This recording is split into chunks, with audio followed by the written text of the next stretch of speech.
C'est l'heure de la revue de la presse et des médias israéliens ce matin sur Studio Kalita, relayé sur les ondes des radios juives parisiennes. Et en cette veille de Shabbat, qui précède d'une certaine manière aussi une veille de fête de Sukkot, eh bien les quotidiens israéliens reviennent ce matin dans leur première page sur le terrible drame des 2 enfants israéliens tués durant la journée de Kippour par des chauffards. Tout d'abord, les journaux nous livrent l'identité du second enfant qui a été assassiné parce qu'il semble bien qu'il s'agisse d'un pur assassinat. Il s'appelle Itai Mergui.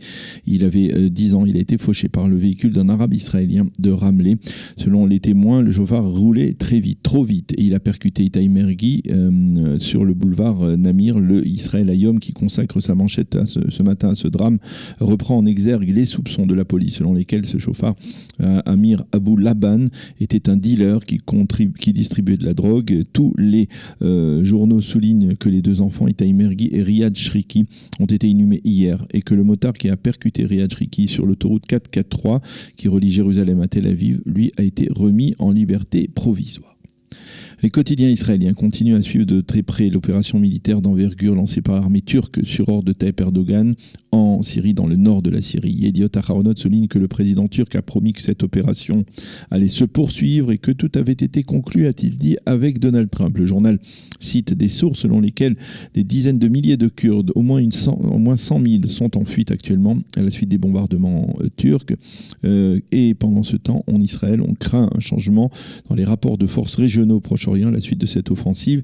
Hier, Binyamin Netanyahou a été très clair. Nous nous défendrons tout seuls avec nos forces uniquement, a déclaré le Premier ministre, en sous-entendant qu'Israël ne compte pas sur un soutien militaire des États-Unis, surtout pas. Donc, après les dernières déclarations du président Trump qui a exprimé son désir de voir les États-Unis quitter toute la région et le Proche-Orient. Le Yediot Aharonot a recueilli le témoignage d'Hassan Nahafer, un Kurde enseignant de 29 ans qui accuse le président Trump d'avoir trahi les Kurdes. Comment peut-il prétendre que nous ne sommes pas venus en aide aux Américains durant la Seconde Guerre mondiale? Quel rapport y a-t-il?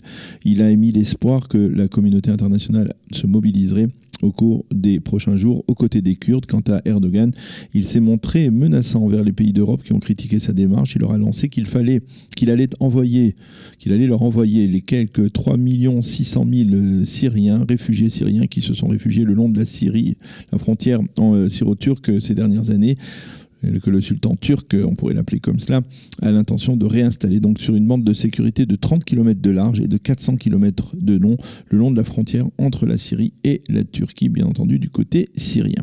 Orly Azoulay, la correspondante du Yediot Aharonot aux États-Unis, parle dans son éditorial ce matin de la grande trahison des Américains face aux Kurdes.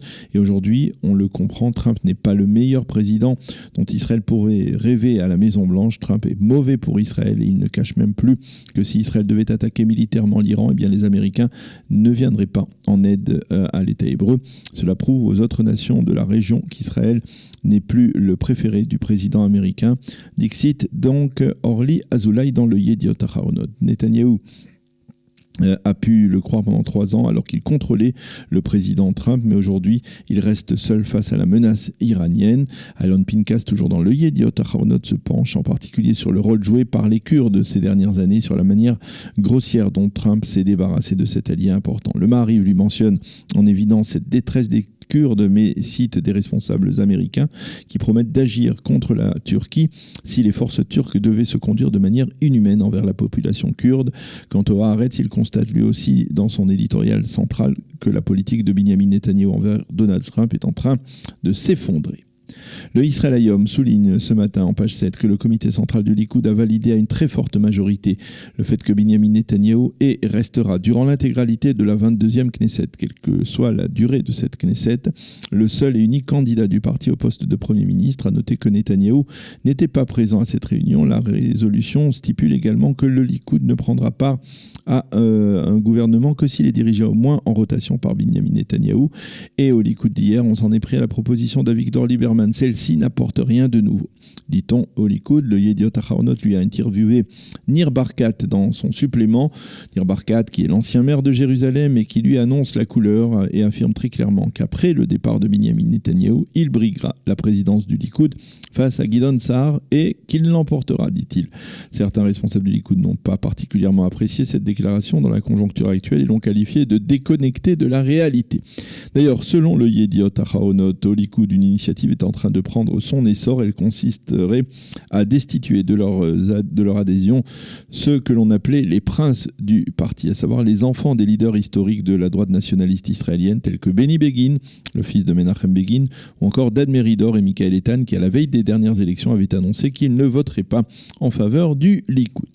En marge, le Israël Hayom explique que le parti orthodoxe du judaïsme unifié de la Torah ne désespère pas de récupérer son 8e mandat qu'il a perdu au moment de la publication définitive des résultats des dernières élections, et cela au profit du Likoud. Selon le judaïsme unifié de la Torah, des erreurs de calcul se seraient glissées dans les résultats. En les rectifiant, le parti pourrait récupérer ce 8e mandat et faire entrer ainsi Yitzhak Pindrous au détriment de la députée Likoud Cathy Shetrit.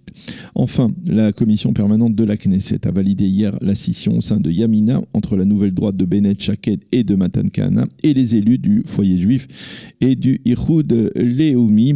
Il s'agit bien entendu de Rafi Peretz, du Rav Rafi Peretz, de Betzalel Smotrich, de Moti Yogev et de Ophir Sofer. L'annonce de cette division avait été faite le soir même des élections, peu après que l'on apprenne le médiocre résultat de Yamina qui ne compte que 7 députés. Le Rav Chaim Navon, dans le Makor Rishon de ce matin, ne cache pas un puissant désaveu face au comportement des leaders de cette formation politique qui n'a obtenu donc que 7 mandats, qui s'est empressé de se scinder. Les quotidiens israéliens se font l'écho des cérémonies du souvenir et des manifestations de solidarité qui se sont déroulées hier avec la communauté juive allemande, 24 heures après que Stéphane Balait ait tenté en vain de pénétrer dans la synagogue de Halle. Les journaux et les médias israéliens ont interrogé les fidèles qui étaient présents dans la synagogue durant un Kippour, qui sur le moment n'ont pas vraiment compris la gravité du danger qui pesait sur eux. Le Haaretz a dépêché à aller l'un de ses correspondants qui constate que la population locale a du mal à digérer cet attentat qui a finalement coûté la vie à 2 passants. Et cette population déclare: on parle souvent des immigrés comme source de danger, mais au bout du compte, c'est un enfant de chez nous, un néo-nazi, qui a commis ce crime. Voilà ce que l'on peut lire ce matin dans la presse israélienne.